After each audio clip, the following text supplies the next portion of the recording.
My stepdaughter refused to let me into the delivery room, shouting that her biological father should be the first to see the baby. I cut off funding for her wants and forwarded every bill to her dad. That's when she realized he didn't care, but it was already too late. Subscribe to the channel and tell your story in the comments. Now let's dive in. My name is Ryan. I am 45 years old, and if you looked at me from the outside, you might think I had done well enough in life. 2 children from my first marriage, Mason, 13, and Ella, 11. Their mother and I, though we ended as husband and wife, found a way to remain something like comrades in the endless war of parenting. We do not love each other, not in the way a couple does, but there is no bitterness poisoning the air between us. We share schedules, holidays, responsibilities. We cheer together at their school concerts, we sit side by side at the dentist, we exchange texts about math homework and fevers. And through all of it, Mason and Ella have never once made me feel like I was only a partial presence in their lives. They've never treated me like a temporary guest at their table. They know, in the marrow of their bones, that I am their father. But then there was Hannah. She came into my life not as a daughter but as the child of the woman I chose after my first marriage collapsed. Claire, my wife now, was already a mother when I met her. Hannah was just a girl back then, maybe 10 or 11, hovering between childhood and the sharp edge of adolescence. Her father, Mark, was already absent, already a ghost she spoke about with that vague, fragile hope children cling to when they do not understand abandonment. Mark appeared only in fragments. Glossy birthday photos, expensive but thoughtless gifts, hollow promises delivered over the phone. A new necklace here, a surprise pair of shoes there, a grandiose story about how one day he'd take her traveling. But the follow-through never came. He was the man who breezed in when there was applause to be had and disappeared when there was work to do. And in his absence, in the shadows he left behind, I stepped forward. I never announced myself as her replacement father. I never asked her to call me Dad. I never tried to erase Mark's place in her story. I simply filled the void, quietly, steadily, without ceremony. When her chest burned with panic attacks and Claire was too shaken to drive, it was me who bundled Hannah into the car and took her to the emergency room. When she cried over failed algebra tests, I sat at the table with her, pencil in hand, grinding through equations until her eyes lit up with comprehension. When she wanted to visit colleges, I was the one booking the flights, paying the hotels, walking through campuses as she weighed her future. Her car? I bought it. Her insurance? I paid it. Her phone bill? My account. Her wants, the concerts, the shopping trips, the endless subscriptions to platforms and services she barely used? My card. And when she turned 18, I did something that even now makes my stomach twist. I added her to my bank account, a gesture of trust, of inclusion, a way of telling her without words, you belong to me too. I've got you. I never kept score. I never added up the dollars or reminded her of the weight I carried. I told myself that is what family does. That is what love looks like. Not a list of debts and credits, but a quiet, unwavering presence. And for years I believed it was enough. Claire, my wife, encouraged it. Sometimes she would even praise me in front of her friends. Talk about how lucky Hannah was to have me. Mark is unreliable, but Ryan has always been there, she would say. Those words flattered me, fed the illusion that my sacrifices were noticed. But when Hannah sat in the room, she only shrugged. Never a word of thanks. Never a glance that admitted the truth, that I was the one holding her life together. I told myself it was normal. Teenagers are selfish. Gratitude is a rare currency at that age. I believed that one day, when she was older, she would look back and see who had been steady and who had been absent. That the truth would become undeniable. But the years rolled on, and the truth stayed hidden. Sometimes Mason and Ella would spend weekends with me, and I saw the contrast too clearly. My son would come into the kitchen and throw his arms around me, unashamed at 13 to still call me Dad with a fierce loyalty. My daughter would climb into my lap and tell me about her dreams of being a writer, of traveling the world, always looking at me as though I were the anchor that could hold her steady. They knew who I was to them. And then Hannah would walk in, A glance, sometimes a smirk, sometimes nothing at all. She treated Mason and Ella like they were beneath her, as though my children from my first life were intruders in hers. And when she looked at me, if she looked at me at all, it was not with gratitude but with a kind of polite dismissal. I was useful, necessary, but never acknowledged. Still I stayed. Still I paid. Still, I told myself that family is not about what you receive but what you give. That love, to mean anything at all, must be given without condition. So I gave. Every time Hannah needed something, I answered without hesitation. When she wanted to switch her major at college and needed new textbooks, I wired the money. When she complained about her car insurance being too high, I called the company myself and added her to my plan, lowering her costs but raising mine. When she lost her phone at a party, I replaced it within the week. I told myself it was nothing, just money, just time, just effort. But underneath it, a silence was growing. Because no matter what I did, Hannah never offered me respect. She never said thank you. She never called me when she didn't need something. And Claire, my wife, her mother, never forced her to. She excused it. She's young. She doesn't think about these things. She loves you in her own way. But love, I realized, is not invisible. It is not silence. And slowly, I began to feel that I was building a house on sand, pouring everything I had into a foundation that refused to hold me. I told myself to be patient, to wait, that one day the scales would balance and she would see. But that day never came. Not when I drove hours to tour colleges with her. Not when I co-signed for her first apartment. Not when I put her name on my account, trusting her with my money as though she were my own flesh and blood. The gratitude never came. Only more requests, more needs, more demands. And I swallowed it over and over again, convincing myself that this was fatherhood, that it was thankless, that the reward would come later, in some distant future where she finally understood. But that was the lie I told myself. The truth was simpler, sharper. Hannah didn't see me as her father. She never had. She saw me as the man who paid. And when the moment came for her to finally prove otherwise, she revealed it with words so sharp, so final, that they cut through years of sacrifice as though they were nothing but paper. But that moment, her betrayal, comes later. For now, you need to understand this. I gave her everything. I built her life from the ground up, brick by brick, sacrifice by sacrifice, all while never asking for recognition, never asking for repayment. I only asked for respect, the silent acknowledgement that I mattered. And when it mattered most, she made sure I knew the truth. That I didn't. It happened in a place where joy should have outweighed every bitterness. A hospital, sterile and humming. The air thick with disinfectant and the low murmur of nurses moving with quiet urgency. Hannah was giving birth. My stepdaughter, the girl I had carried on my shoulders for years, was about to become a mother herself. Claire and I rushed to the hospital as soon as the call came. I didn't hesitate.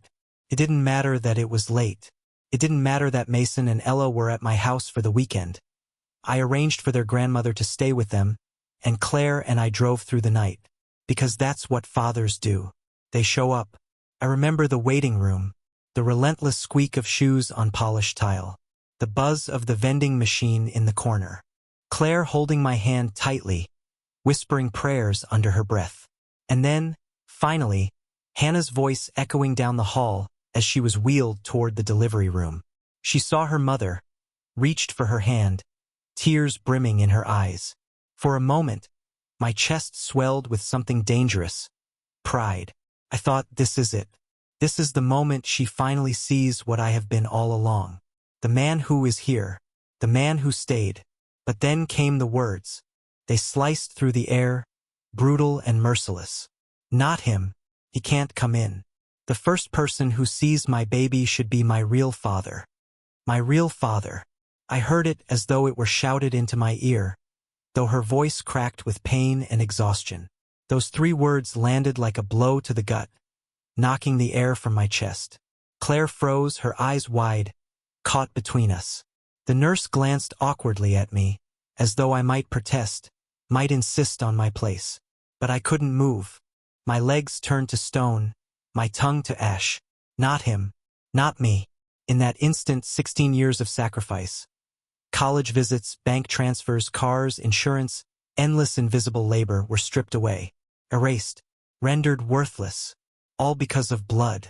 Because of the man who wasn't here, the man who had never been here, but who would always be granted the title I could never touch. The nurse wheeled Hannah away, and Claire gave me a pleading look before following, torn between loyalty and maternal instinct.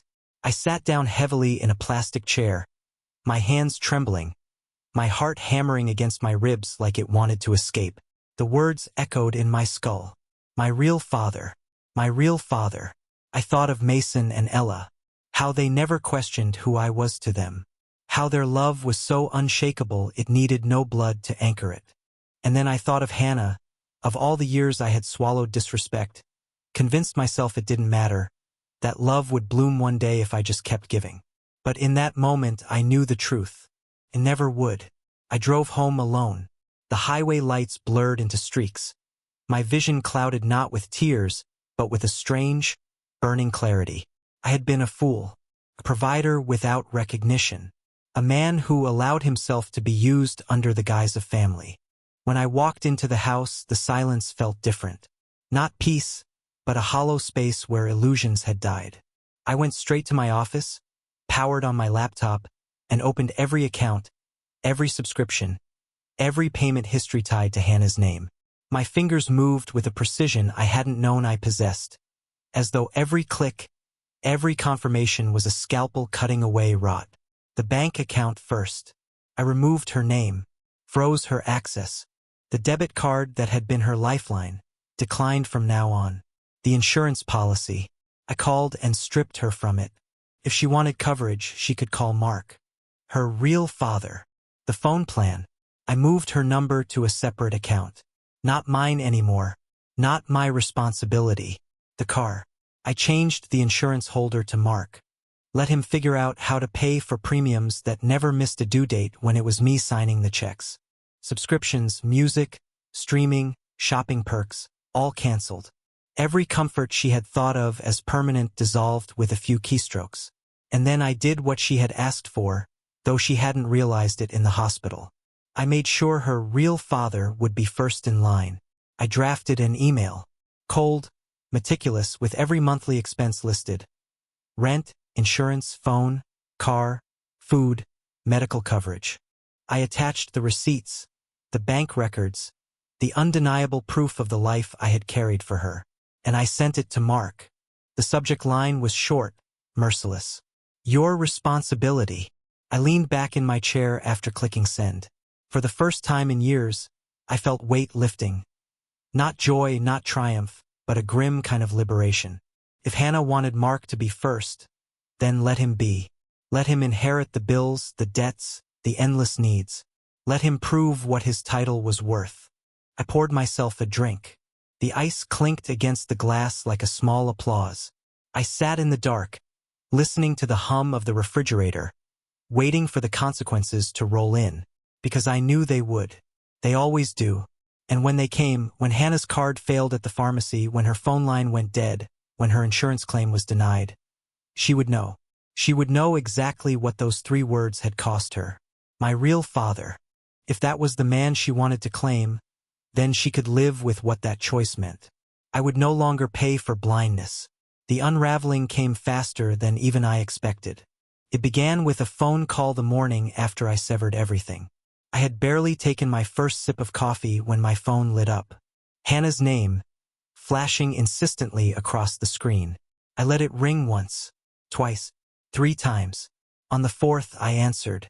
Her voice was jagged, brittle with panic. Why was my card declined at the pharmacy? I had to leave without my prescription, Dad. They looked at me like I was a criminal. What's going on?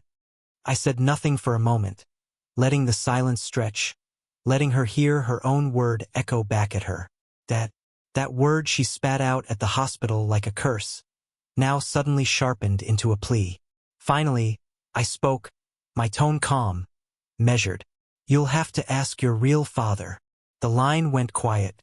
I could almost hear her chest tightening, her mind scrambling. What do you mean? Why would you say that? I don't. I mean exactly what you think, I interrupted. Your account is closed. Your insurance, your phone, your car coverage, all of it has been transferred or canceled. Every bill that had my name on it has been moved where it belongs. You said at the hospital that your real father should be first. I agreed. Now he is. Her voice cracked. You can't be serious. But I was. Deadly so. By noon that day, my email had found its way to Mark. I didn't have to wait long for his reaction. He called me, voice already thick with rage before I even said hello. What the hell is this? You think you can just dump all this on me? Rent? Insurance? Tuition? Who do you think I am, a damn bank? I let his anger wash over me, unmoved. I think you're her father. You've been her father by name all her life. Time you were her father in reality. I don't have that kind of money. His words broke into something smaller, something pitiful. You know I don't. I can't pay this. Not all this. Not every month. Then maybe, I said slowly, each word like the turn of a knife. You should have thought of that before you let me carry it for nearly a decade. He cursed me, swore I was vindictive, heartless. But beneath his rage, I heard the truth. The panic of a man cornered, exposed for the fraud he was. Mark had played the role of the adored ghost for years, swooping in with a gift and a smile, while I did the grinding, unglamorous work of holding Hannah's life together. Now the mask was ripped away, and he was naked in the light of responsibility. By evening, Hannah called again. This time, she wasn't angry. She was sobbing. They shut off my phone. Do you know what it's like not to be able to call anyone? To feel like you don't exist? I can't do this. Please just fix it. I didn't mean what I said. I was in pain. I wasn't thinking. Her voice blurred into tears. And for a moment, just a moment, I felt the old weakness stirring. The urge to protect her, to rescue her, to undo the damage she had caused with a few thoughtless words. But then I remembered the hospital. I remembered the look in her eyes as she shut me out of that room. The sharpness of her voice when she said it, my real father. I hardened again. No, Hannah, I said, my voice low, steady. Pain doesn't invent the truth. It reveals it. You showed me exactly what you believe, and I listened. You want your real father. Now you have him. Call Mark. She broke then, her sobs turning to ragged gasps. He says he can't pay. He says he doesn't have the money. He told me not to count on him. What am I supposed to do? For the first time, I almost pitied her. Almost. But pity is not respect. And she had made her choice. You're supposed to live with the reality you chose, I said. And I ended the call. When Claire came home that night, the house was already thick with tension. She had been with Hannah at the hospital, fussing over the newborn, exhausted but glowing with the strange light that grandmothers carry. She didn't know yet what I had done. It didn't take long for her to find out. Her phone rang barely an hour after she set down her bag. Hannah again, screaming and crying all at once. Claire's face drained of color as she listened, her hand gripping the counter until her knuckles turned white. When she hung up, she turned to me, eyes blazing. What did you do? I met her gaze without flinching. What I should have done years ago. Her voice rose, shaking. You cut her off? Everything? While she's giving birth. Ryan, she's just a girl. She was in pain. She didn't mean what she said. She meant every word. I snapped, my control breaking for the first time. Don't tell me she didn't. Claire, I've paid for her entire life. I've been the one carrying her while Mark played hero in photographs. And when it mattered most, when she was bringing new life into this world, she made sure to humiliate me. She wanted her real father. Now she has him. Let him handle the bills. Let him find out what it costs to be first. Claire's eyes shimmered with tears, but behind them I saw something else, fear. She knew deep down that I was right, that Hannah had never treated me as more than a wallet, that Mark had always been a fraud. But still, she tried to soften the blow. She's young, she whispered. She doesn't understand what she's done. She's 19, I said coldly. Old enough to give birth.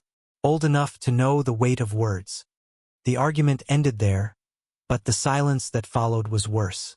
Claire went to bed early, her back turned to me, her shoulders trembling. And I sat in the dark living room, staring at the blank TV screen, wondering if she hated me now, or if she hated that I had finally forced her daughter to face the truth. Over the next few days, the fallout only deepened. Hannah tried to use her car, but the insurance had lapsed under Mark's name, and the company demanded payment. She tried to schedule a doctor's appointment for her newborn, only to be told her coverage was invalid. She tried to log into the streaming accounts she loved so much, only to find access denied. Piece by piece, the safety net unraveled. She called Claire every day, sometimes sobbing, sometimes shouting, sometimes begging, sometimes cursing. But she never called me Dad again. She didn't dare. And Mark? He lasted all of 1 week before he vanished. Hannah told Claire through choked tears that he had stopped answering calls, that he had blocked her on social media, that the man she had chosen over me was gone, as he had always been. It was then, only then, that she began to understand what she had thrown away. But understanding doesn't erase betrayal. It doesn't rewind the moment at the hospital, the look in her eyes, the sting of those words. It only makes the silence heavier, the regret sharper. And me? I felt no triumph, no joy, only a strange, hollow calm. For the first time in years, I wasn't paying for blindness. I wasn't buying scraps of respect that would never come. I was free, but freedom I knew would come at a cost. And soon, Hannah would learn just how high that cost was. Weeks passed. The first days were filled with noise, calls, messages, desperate attempts to undo what had been done. Hannah's voice, ragged and broken, flooded Claire's phone morning and night. Sometimes she begged, "Please, tell him to help me. Please, Mom, I can't do this alone." Other times she accused, "How could he do this to me? After everything I went through in labor, after everything I sacrificed. He abandoned me." But the truth was simple. I hadn't abandoned her. I had stepped aside. There's a difference. Abandonment is leaving someone who depends on you. But Hannah had made it clear, screamed it into the sterile air of that hospital, that she did not depend on me, that I had no right to stand in her place. She stripped me of the role. I simply accepted it. Claire tried to mediate, her voice caught between fury and despair. At first, she argued with me, pacing the kitchen at midnight, her eyes wild, her hands twisting in her hair. "You can't do this, Ryan. She's only 19. She's scared. She's a new mother. She didn't mean it. She doesn't know what she's saying." "She knew enough," I answered flatly. "She's just a girl. She's a woman who gave birth, old enough to choose who belongs at her side. She chose, not me." And then Claire would collapse into silence, tears streaking her cheeks, her chest heaving. She loved her daughter. I never doubted that. But she also knew I was right, that Hannah's loyalty had always leaned toward a ghost, rather than the man who carried her. And now that ghost had vanished again, leaving nothing but bills and regret. Mark disappeared completely. After his initial outburst, his sputtering rage at the invoices I sent, he fell silent. He stopped answering Hannah's calls. He blocked her number. He did what he had always done. Retreat into the shadows, leaving others to pick up the wreckage. Only this time, no one rushed in to replace him. And so the weight finally crashed down on Hannah. Her car sat in the driveway, uninsured, useless. The rent notice on her apartment door turned red with warnings. Her phone line was dead. Her medical insurance denied her newborn's first checkup. Every strand of the safety net she once took for granted had snapped. She called Claire one night, her voice shaking so badly I could hear it across the room. "Mom, I don't know what to do. I can't afford formula. I don't even have money for gas. Please ask Ryan to help. Please, tell him I'm sorry. Tell him I didn't mean it." Claire looked at me then, her eyes pleading, her lips trembling with words she couldn't form. She wanted to beg for her daughter. She wanted to plead for mercy. But she knew there was no mercy left in me for this. I shook my head slowly, deliberately. Respect can't be bought back with apologies made under duress. It has to come before the crisis, not after. Claire sobbed into her hands, caught between us, between her daughter's desperation and her husband's cold, immovable logic. And I sat there, feeling not triumphant but hollow, because this was not about winning. This was about survival, about finally cutting the leash of thankless obligation. A week later, Hannah showed up at our doorstep. It was evening. Rain lashed against the windows. Claire opened the door, and there she was, soaked through, hair plastered to her cheeks, her newborn bundled in a damp blanket. Her eyes were wide, wild, swollen from tears. She didn't look at her mother. She looked at me. "I'm sorry," she whispered, her voice shaking. "I shouldn't have said what I said. I was wrong. Please, please help me." The sight of her, the child I had once carried on my shoulders, now carrying a child of her own, broken, trembling, stabbed at something deep inside me. For a moment, I felt the old instinct surge, to reach for my wallet, my keys, my strength, to save her as I always had. But then I remembered the hospital, her eyes flashing with rejection, her voice cutting me down to nothing. Not him, my real father. That wound was still bleeding, no matter how pitiful she looked now. I stepped closer, my voice steady, merciless. "You showed me exactly where I stand in your life. You said I wasn't your father. You told me my place. I believed you, and now you want me to forget? To pay again? To rescue you again? No. Respect isn't something you can switch on when the bills come due. It either exists or it doesn't. And you made sure I knew it never did." Her lips quivered, her shoulders shook, but she didn't argue. She knew. She had played her hand, and this was the cost. Claire rushed forward then, pulling her daughter and grandchild into her arms, sobbing. She turned to me, fury blazing through her grief. "How can you be so cruel? She's begging you, Ryan. She's your family." I met her eyes, my voice like stone. "No, Claire. She's yours, not mine. She made that choice clear, and I'm simply honoring it." The silence that followed was unbearable, broken only by Hannah's sobs and the soft cries of the newborn.